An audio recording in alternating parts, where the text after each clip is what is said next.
Hey, is it working? Yes, it is. I think that's what I think. I've got a good reception there, I'm sure.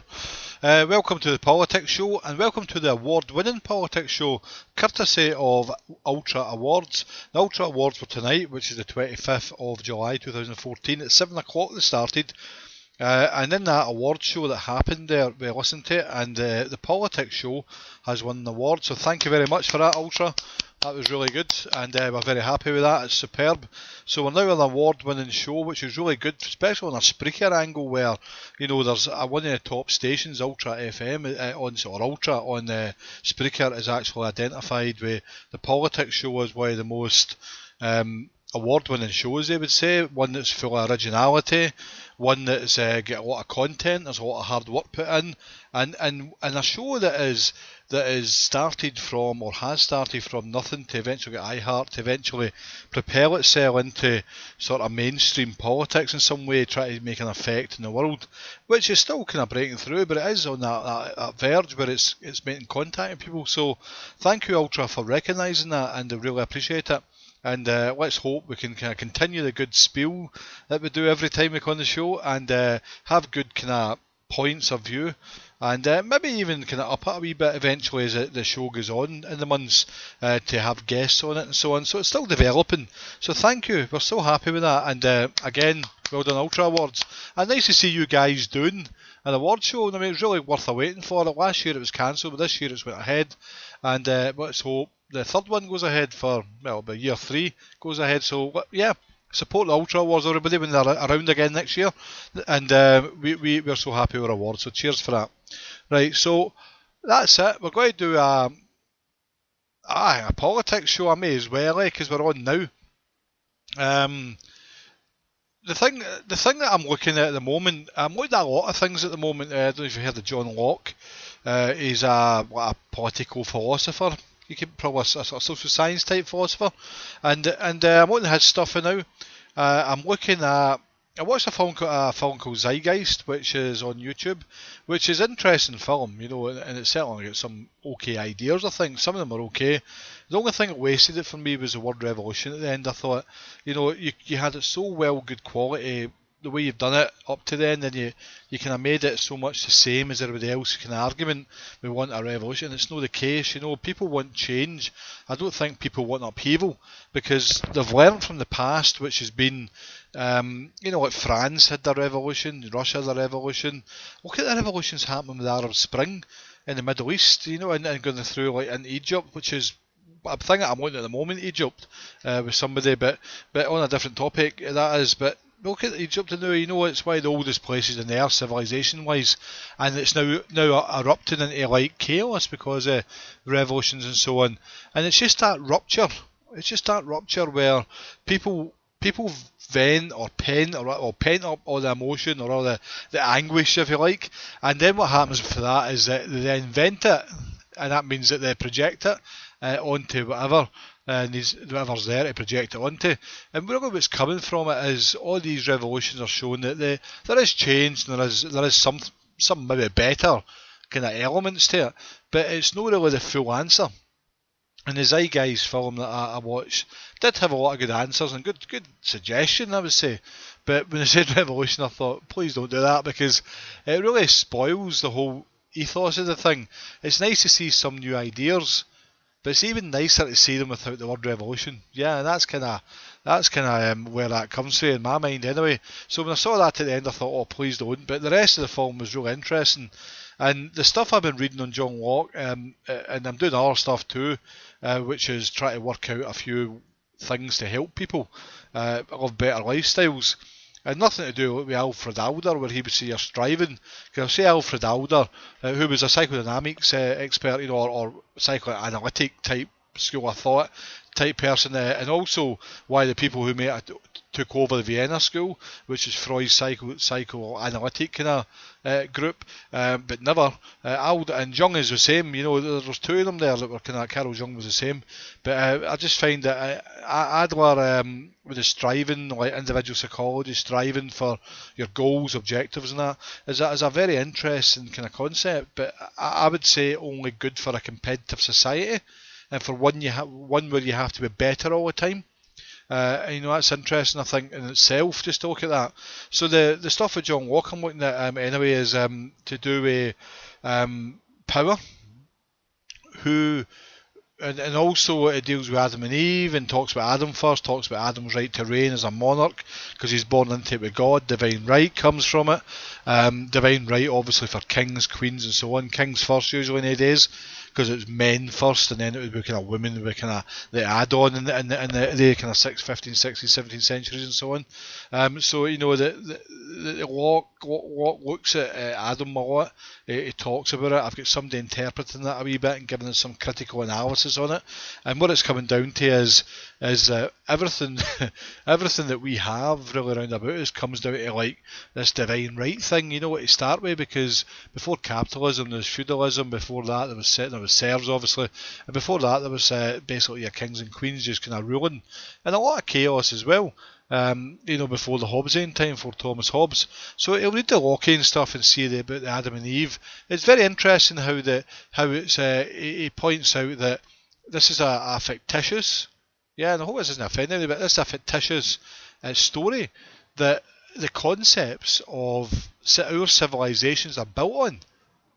You know, I think that's very bold, but he does try to legitimise it as he goes on in the book. You know, it's 2 treatises I'm reading it now, 2 treatises of government with John Locke, and he does go on to try and legitimise Adam's stake in the world, but legitimise it in a way where it's a natural right in a way, but and not natural if God has placed him on the earth, because it goes against your natural kind of Mother Earth type scientific way of looking at things. You know, where we're born and then we die. I mean, this guy was put in the earth for a lot of years, and all of a sudden he had a wife, and then had children. His children did inherit the kingdom, and the kingdom was nothing when Adam was there because there was no one to rule when Adam came on, and that's what Locke says. You know, he says there's no one there to rule, so if there's no one to rule, how can you be a monarch? And you're not a monarch absolute, you know, because you then become a monarch of yourself probably, you know, and then from that you then eventually came people as the earth kind of progressed and God made all the different things, and it's fascinating to read because it comes from a 17th century guy, you know. I mean, basically he's saying, don't like the Hobbesian stuff, divine right, don't think so. This is my argument against divine right for kings, queens and monarchs and that sort of thing, and governments.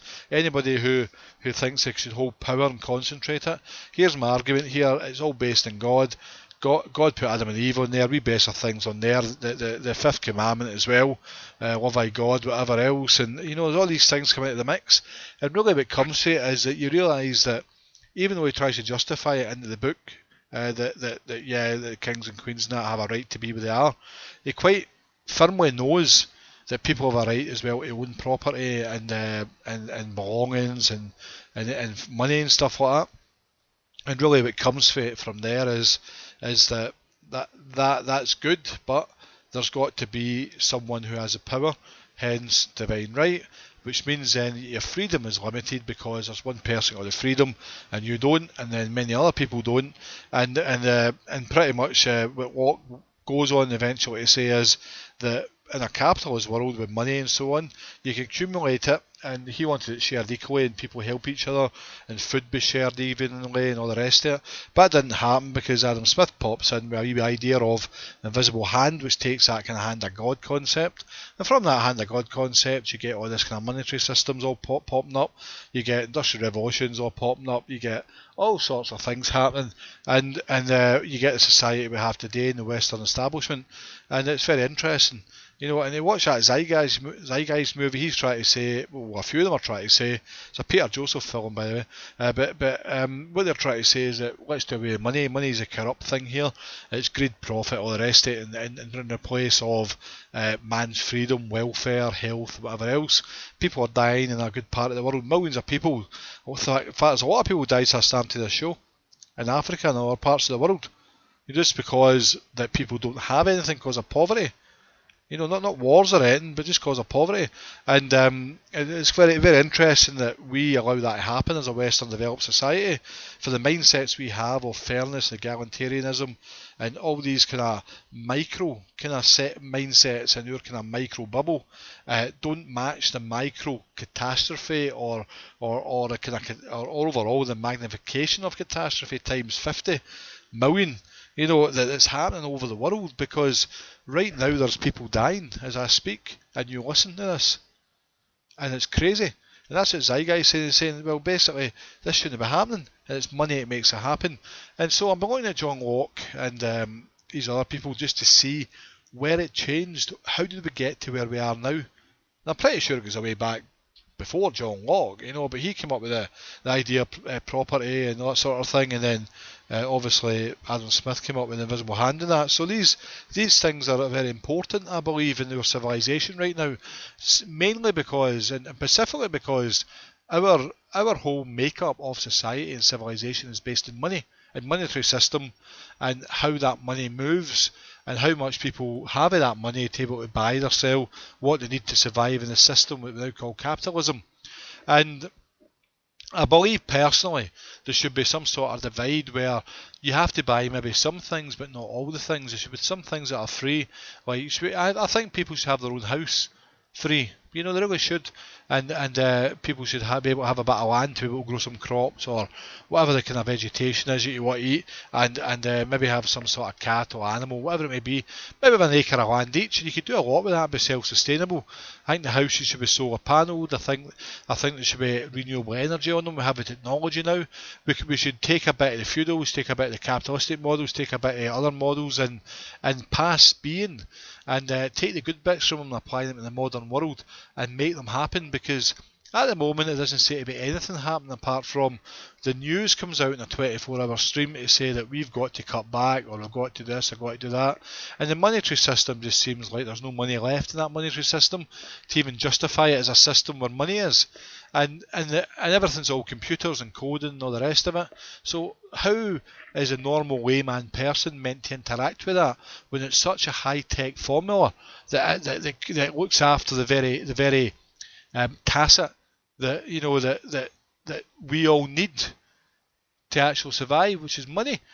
And Locke's tacit consent, comes into that, where there's a value in things, and labour, on property, on objects, and so on, and then there's a kind of that's when you get that kind of capitalistic model all falling out of place. And I remember Marx reading him years ago, and he was saying about alienation theory, how the guy lives, I talked about this before a while ago, how the guy and his wife live in the grounds of a factory complex, they rent a house from the owner, they go and work for the owner, and then they rent a house again from the owner, and so on. They go to his shop, they do all these things, whatever else, and it's interesting how that is, because the money goes cycling in that small micro community, and it's always the owner of the factory, the bourgeoisie, that always exploits the proletariat, which is the factory worker. And in that mechanism of alienation theory, which is what Marx coined it, you have that inequality, you have poverty, you have the gap between rich and poor widening, and you have all these elements that the person's exposed to. And one could really argue in some sort of fashion anyway that genetically that person's changing, because maybe your genes interact with the environment, and if your genes are actually interacting or opening up or activating to a type of environment which is industrial, your family is going to be an industrial type family, which is going to be intergenerational, which means that you're guaranteed most of the time that type of family that will end up in that type of class system as an inscription, as a caste it to some degree as well, but as an inscription to that class system for the rest of that family's evolution, until someone comes up with a better idea, taking people away from industry into something else, i.e. Margaret Thatcher, in the UK, took people away from industry and put them in the office with white collar kind of type jobs, away from the blue collar type work, which is factory work, into the shirt and tie jobs with suits, all the rest of it, phones, computers, desks, seats, hot offices, air conditioned, whatever, tea breaks, and a more kind of polite, respectable service centre, which replaced industry. And it replaced industry all over the world, not just in Britain, but all over the world. In the Western world that I know of anyway, you do have the industry in the oil industry, like maybe in Aberdeen in Scotland, right through to Qatar, Kuwait, whatever it may be, and the Middle East, right through to Russia. And that is a certain genre of brand of industrial means, which is really indigenous to, or the wrong word really, it's really necessary to have that industry there, because we need oil to function as a species, as a civilization. We're a carbon civilization is what we are, and become reliant on that particular source, which is why that industry is still going. But the coal and various other resources here in Scotland and England and Wales and that all shut because of Thatcherism, to move people from the basically the industry to the service sector.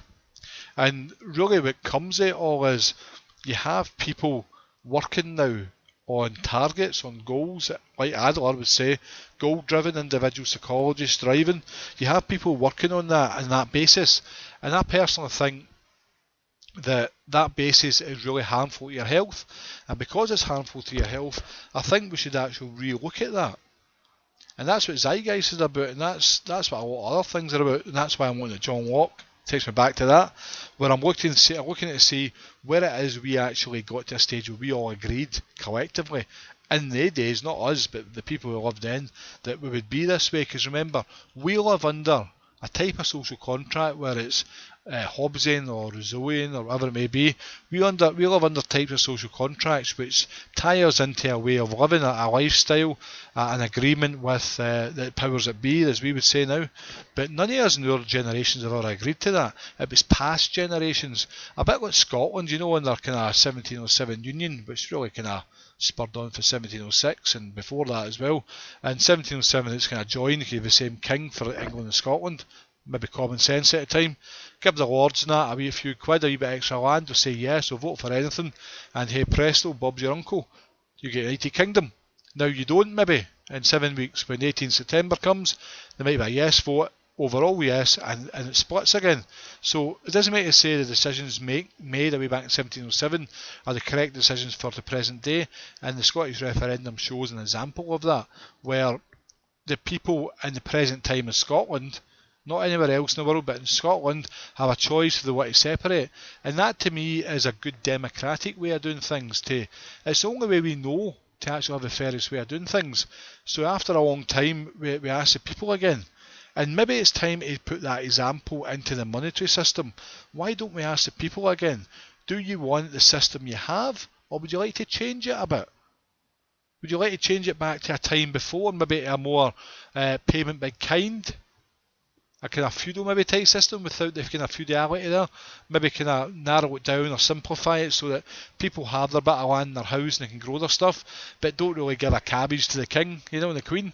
You don't give the 4 carrots that you made and keep 2 for yourself. You don't give 4 to the queen or the government or whatever. So you pretty much keep the stuff you have. And I believe that would be a way forward, because if people are actually self-sufficient, it would I would argue very strongly it would reduce the cost of welfare state. It would reduce the cost maybe of healthcare as well, because I say maybe healthcare because we don't really know, but I'm going to argue and say that the National Health Service in Britain, for example, and you could even pick in other ones like New Zealand and Canada and all these places, they would reduce the actual intake of people would reduce, can I say that word, because people are more able to look after themselves if they're given the chance. And at the moment, I know in Britain that a lot of people are just sick because of the environment, like Glasgow, Paisley, Edinburgh, these places, Dundee, whatever it may be, Fife. People are just living rubbish lives, existence basically, and for governments most of all to pay council tax, to pay rent, to pay VAT, to keep the country afloat. We're all getting used as puppets of economy to actually stream or trickle into the economy any spare change we have. On top of that, we have taxes, so there is a kind of dual thing happening there, and charities as well ask us for money. So everybody's been squeezed so tight there's no propensity to spend, and that propensity exists in other countries like New Zealand. They go and do a lot of nice things, but they can't do that here because propensity to spend in Britain is very few, because not so much because a lot of people are on maybe kind of doles or six and so on. It's mostly because we allow it to happen. Which brings me back to, should we be changing the monetary system? Just like we're asking for a referendum on Scottish independence, should there be a referendum to see if we want to have a new way of living? with the monetary system, and maybe have other adaptations to it, as I say, which would be like maybe a house, land and that given away. I think yes, I think there should be a conversation and debate about it. I really genuinely do. It starts with John Locke a lot of it, because he's the guy who worked out the tacit consent and so on. It goes on to Adam Smith, it goes on to John Stuart Mill, it goes on to Jeremy Bentham for utilitarianism. It goes on and on and on. All these political thinkers, but remember, these political thinkers who thought of all these good ideas are starting to get a bit rusty. And starting to get a bit rusty because their ideas were created hundreds of years ago, and we now live in the 21st century, and in a couple hundred years it'll be 22nd century. Do we want to go through the next 100 years, whatever it's going to be, or couple hundred years, whatever, thinking we could have done better? We have a responsibility as a generation, as a society now in 2014 and 2015 and 2016. We have a responsibility to put this right, so that other generations coming up behind us don't suffer the same fates that we have. And it's not our fault. It's the people who have been before us. It's their fault. It's their fault that we have such a mess. But they never saw it at the time as well, because there wasn't a lot of people to measure it against. There was more things to go around because there was less people. But now there's more people and there's less things. Now would be the time to act on that. I really believe that. So that's why I'm reading John Locke, and I'm looking at other things too. There was Iceland doesn't have a class system, I'm told today, so I'm going to look more into that. I'd love to see an eradication of class systems. I think it's one of the most unfair things, because once you're in it, you're stuck in that trap, almost like the poverty cycle. Or if you're a rich person, you're stuck in the rich cycle because you know how to make money. There's two cycles, and if you're a rich person, that's great, you're doing well. But I think both should come together. I think both can actually teach and educate each class hand in hand a lot of things, which would actually make a universal type class. So I really think that joining the class systems all up and making no class system would be the most egalitarian, fairest way to do things. So that's just a wee point of view from me. On another note, well done Commonwealth Games in Glasgow. Did you see the opening ceremony? Absolutely fantastic. I was down at the Clyde and I was walking about, and I was going to do a show from it. I might still do that. I might take the iPad down and do a show. But the fireworks, pardon me, were all lined up in the Clyde.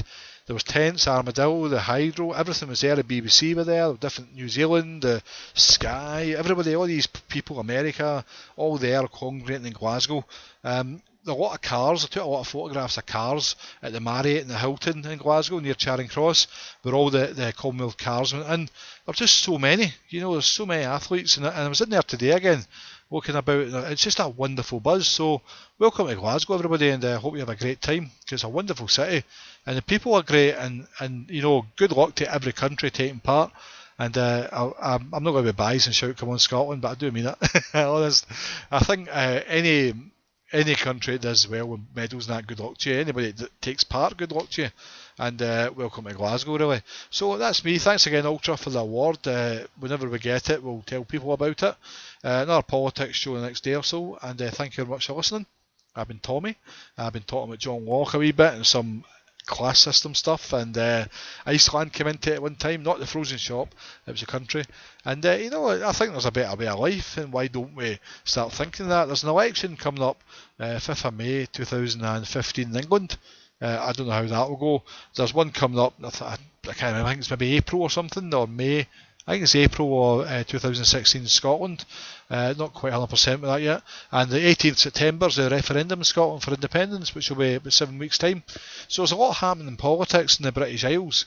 Let's hope people vote wisely and we end up with a better country overall. And that could be like a better Britain, or a better Scotland, or a better England. Whatever happens, happens. But the voter will tell people what they want. And good luck.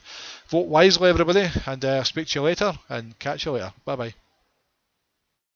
Oh, remember to check out Radio Time Machine Awards at www.radiotimemachine.co.uk. The politics show's been nominated, and I'll take all the votes you can give us. I'm going to do a wee special show on that soon, and just if you can vote for us, I would really take the votes and try and get us to win an award. That'd be amazing. But at the moment, we're an award-winning show from Ultra Awards, and thank you very much, Kai Toppin and Will Watling. See you later, guys. Bye bye.